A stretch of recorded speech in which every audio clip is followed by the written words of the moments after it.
தூத்துக்குடி மாவட்டம் திருச்செந்தூர் அரசு மருத்துவமனையில் மருத்துவர் இல்லாமல் செவிலியர் பிரசவம் பார்த்ததால் குழந்தை இறந்ததாக கூறி உறவினர்கள் மருத்துவமனை முன் சாலை மறியலில் ஈடுபட்டனர். ஆலந்தலையைச் சேர்ந்த வினோத் என்பவரின் மனைவி சசிகலா கடந்த 6ஆம் தேதி பிரசவத்திற்காக திருச்செந்தூர் அரசு மருத்துவமனையில் அனுமதிக்கப்பட்ட நிலையில் பணியில் மருத்துவர் இல்லாததால் செவிலியர் பிரசவம் பார்த்ததாக கூறப்படுகிறது.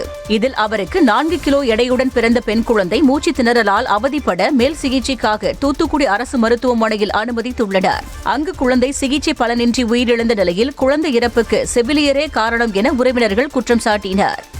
4 கிலோ குழந்தைய எப்படி நார்மலுக்கு ட்ரை பண்ணாங்கன்னு கேக்குறாங்க சார்.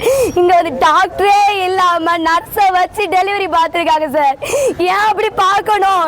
எதுக்கு அப்படி பார்த்தா அந்த உயிர் போகுமா? நர்ஸுக்கு தெரியுமா சார்?